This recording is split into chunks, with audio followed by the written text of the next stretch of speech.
Tanda-tanda orang munafik itu ada 3. Jika berbicara ia berbohong, jika berjanji ia ingkar, dan jika dipercaya ia berkhianat.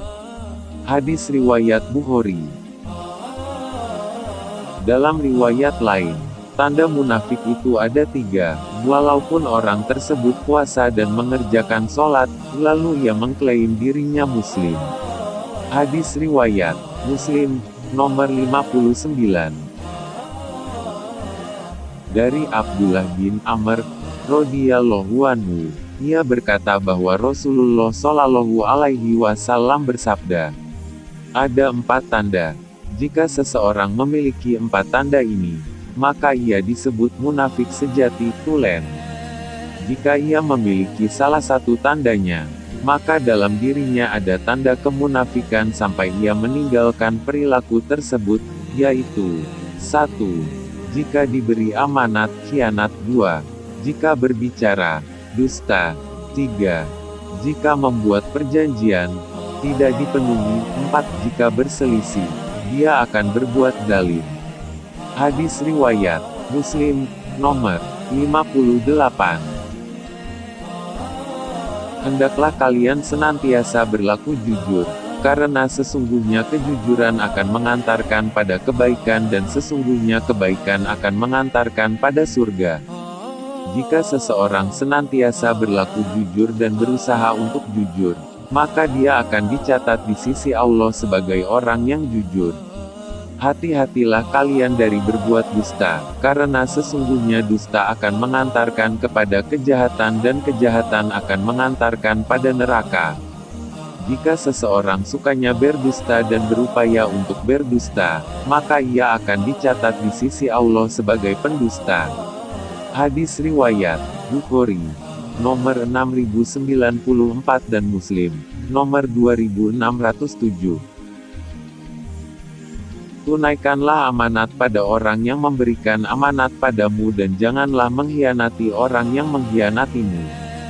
Hadis riwayat Abu Daud, nomor 3535, Tirmidzi, nomor 1264, dan Ahmad 3/414. Ibnu Abi Mulaika pernah berkata, aku telah mendapati 30 orang sahabat Nabi Shallallahu alaihi wasallam, semuanya khawatir pada dirinya tertimpa kemunafikan.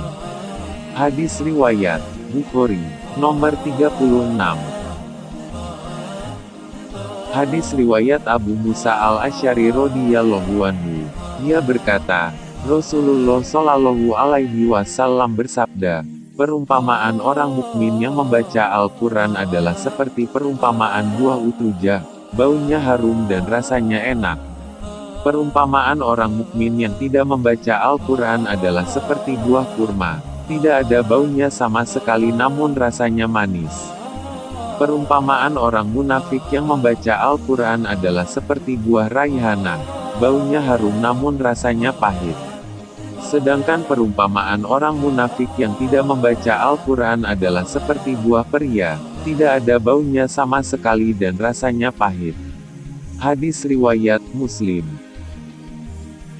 Hadis riwayat Abu Sa'id Al-Khudri radhiyallahu anhu, ia berkata, bahwa beberapa orang munafik pada masa Rasulullah Shallallahu alaihi wasallam selalu tidak ikut serta bila Nabi Shallallahu alaihi wasallam pergi berperang.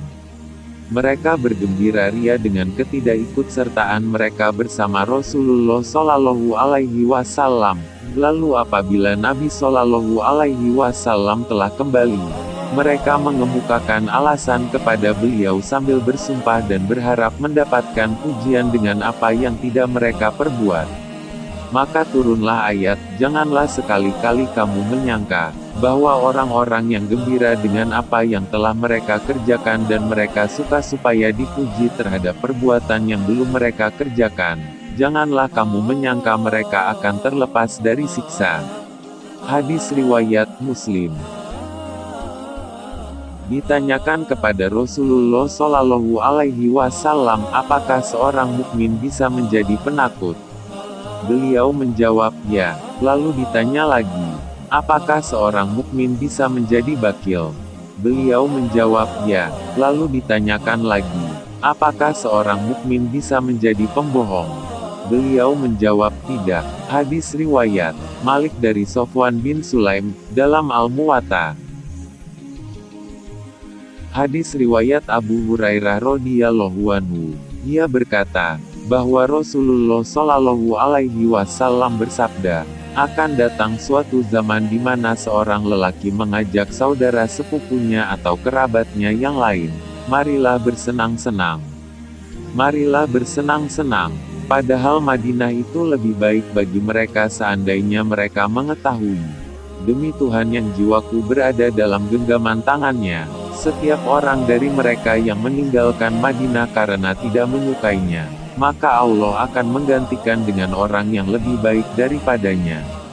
Ketahuilah, sesungguhnya Madinah itu seperti alat peniup api yang akan mengeluarkan segala yang kotor, orang kafir dan munafik. Kiamat tidak akan terjadi sebelum Madinah mengeluarkan orang-orang jahat yang berada di dalamnya seperti alat peniup api yang menyisihkan kotoran besi. Hadis riwayat Muslim. Hadis riwayat Bara radhiyallahu anhu.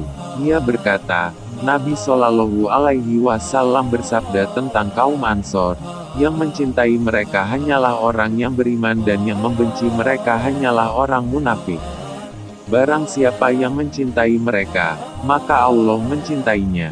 Dan barang siapa yang membenci mereka, maka Allah membencinya. Hadis riwayat Muslim. Hadis riwayat Zaid bin Sabit radhiyallahu anhu, bahwa Nabi Shallallahu Alaihi Wasallam berangkat untuk berperang di Bukit Uhud, lalu kembalilah sebagian dari mereka yang ikut bersama beliau sehingga terpecahlah para pengikut Nabi Shallallahu Alaihi Wasallam menjadi dua bagian. Sebagian mereka mengatakan kita akan bunuh mereka dan sebagian lagi berpendapat tidak. Lalu turunlah ayat, maka mengapa kamu terpecah menjadi dua golongan dalam menghadapi orang-orang munafik? Hadis riwayat Muslim. Hadis riwayat Anas bin Malik radhiyallahu anhu. Ia berkata, di antara kami terdapat seorang lelaki dari Bani Najjar yang telah membaca surat Al-Baqarah dan surat Ali Imran serta pernah menjadi penulis wahyu Rasulullah Shallallahu Alaihi Wasallam. Lalu dia melarikan diri dan bergabung dengan ahli kitab yang menyanjung-nyanjungnya. Kata mereka, orang ini pernah menjadi penulis wahyu Muhammad, sehingga mereka pun terkagum dengannya. Tidak berapa lama berada di antara ahli kitab, Allah menimpakan bencana kepada orang itu sehingga binasalah ia.